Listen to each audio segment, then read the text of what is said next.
This game was embarrassing. First of all, let's give a lot of credit to the Miami Dolphins. They didn't quit. They continue to fight, especially after being down 17-0. To go in here with the third string quarterback and to make the plays that they were able to make was incredible. This defense, man, if this defense played like a Super Bowl defense out there tonight, 7 sacks, they forced 3 takeaways, almost had a fourth. I mean, this defense played absolutely phenomenal. Jalen Phillips, Christian Wilkins, a lot of those guys out there. Xavier Howard was making plays. You got to give this Dolphins defense a lot of credit for what they were able to do today as far as literally getting this team back in the football game. Because let me tell you something, man. It was just an unbelievable effort by this defense. It's crazy, man, because when you look at the yards, when you take a look at the penalties, I mean, it's insane. Because when you take a look at the yards and the penalties, you would think, oh, the Bills are winning this, should be winning this game lopsided. And then you actually take a look at the scoring, like how the hell is it 31-34? And then you look at, you kind of watch the highlights, or if you go back and watch the full game, you can see exactly what happened.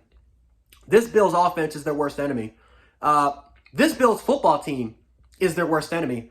And from the first video I made of the regular season talking about the Buffalo Bills, what did I say?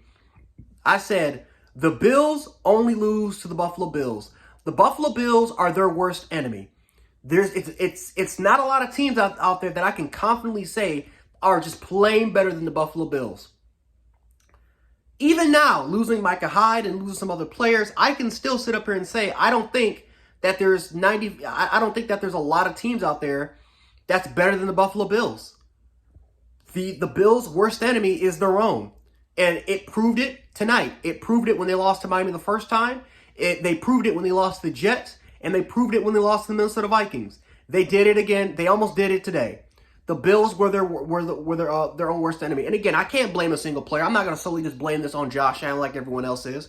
This was on Ken Dorsey for his incompetence and for his stubbornness not to run the football. And once again, situational moments, taking deep shots on just in crappy, unusual situations. As far as horrible offensive line assignment football, again, that could be on the offensive line coach. That could be on the offensitive line themselves, and that could be on Ken Dorsey for not putting this offensive line in the best possible situations. Again, our receivers, I felt like today were, I can't really describe it because we had opportunities, right? We had a lot of opportunities that we missed because of our receivers. Matter of fact, we had an interception because John Brown decided to just cut off on his route instead of literally just keep running onto the boundary, which forced the first interception to Xavier Howard. But I mean, guys, this was an all-around effort. The coaching, I'm not gonna lie to you. I thought coaching, I honestly felt like we were outplayed, outcoached. It just seemed like today we were alive this game because of that 17-0 lead. And honestly, if it wasn't for Jalen Waddle dropping a couple of really, really huge plays and Skylar Thompson missing Tyreek Hill a couple of times, who knows where this game could have went? I mean, Mike Gesicki was wide open in the seam. Hell of a throw, not wide open, but he was covered. But it was a hell of a throw by Skylar Thompson. If Mike Gesicki would have caught that seam pass, it would have been a touchdown. I mean, guys, who knows what this game could have been like if Miami was able to capitalize on their opportunities. But the Buffalo Bills, the reason why 31 points was ultimately put on the board was because of the Buffalo Bills themselves. The giveaways, the careless takeaways, missed assignment football. I mean, it was an absolute atrocity. An absolute atrocity. But guys, I was mad watching the game, but now that I've calmed down a little bit, because of course we got this win, can I even really get mad? Can I even get mad? Because we've been seeing this all season long.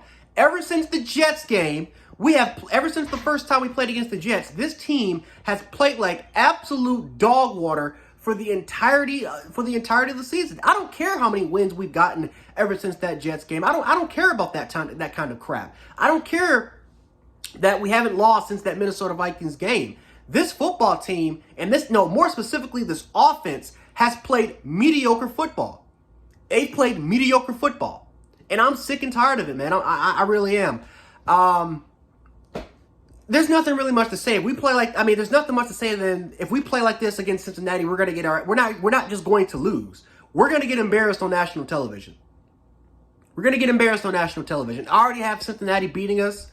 Not because I think that Cincinnati is just that exponentially that much better than us, but because I just know the Buffalo Bills are going to make self-inflicted wounds. They're going to make self-inflicted mistakes. The Bills are going to get in their own way, like they've been doing for almost the majority of this football season. Nothing much I can really say besides that. Sean McDermott and Sean McDermott, when it comes to management situations, it's not just him, but it's pretty much our entire, Leslie Frazier and Ken Dorsey have been absolutely horrible today in management situations. Nothing I can really say about that. If there's any positive to take away from this, Khalil Shakir, even though again he dropped the catch, Khalil Shakir, I thought that he played pretty okay. He made a pretty good, he made a really, really good snag. Otherwise, that could have potentially been intercepted if Shakir never would have broke away from his route. I thought that Cole Beasley getting in the sink, even though he had a couple catches, were good. Even though, again, if he should have just kept running to the football, because he kind of stopped on that curl, it ended up being a tipped interception. I don't know. It's just, I guess the positives to take away from this, Kiar Elam, I thought had a pretty decent game. Came in for Dane Jackson and again had an interception, and he made a couple of plays, including a game-winning defense. And of course, Singletary, had an amazing run, which ultimately ended the game. But Kiar Elam put us in a situation to get that win. So I hope the coaching staff can look at the film and say, hey, Kiar Elam should start, because let me tell you something. When I watched Dane Jackson today, Dane Jackson was garbage. So again, I don't know why I don't know what is the fascination with fucking Dane Jackson. I don't understand it, but I hope that looking back at the film, because I thought that Elam outplayed Dane Jackson tonight. So hopefully we can put Elam out there. Besides that, though, like I said, next week we're going against another, and that's assuming if the Bengals beat the Ravens. I'm assuming that they're going to do it. But if the Bengals beat the Ravens, we're going to go against another really good receiving core, if not better than Miami's receiving core, because they got 3 receivers that are capable of making plays, like we were able to see the first time we played them, until, unfortunately, the incident to DeMar Hamlin.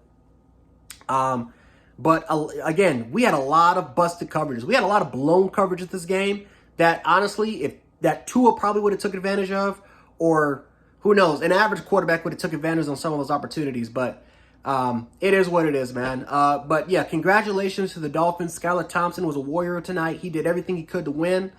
I thought McDaniels, he called the hell of a game. And I know Dolphins fans are they're going to take this as a moral victory, rightfully so. But I think at the same time they're going to come to a realization that they're going to be extremely pissed off, because they should have won. I'm not going to lie to you. I'm not going to sugarcoat it. They should have won this game. Miami should have won this football game tonight, ladies and gentlemen. And, it is what it is. It is what it is. But anyway, that's all I got for me, man. It's just nothing much to say. But if we play like this against Cincinnati, we're going to get our ass beat. And like I said, this has been happening for a majority of this year. Self-inflicted wounds, getting in our own way, and this is exactly why we don't win championships. Exactly why. We've been doing this for I don't know how many years now. It continues to happen. We'll see if it happens next week, but according to the track record, it looks like it's going to be like that potentially either against Cincinnati or Baltimore next week.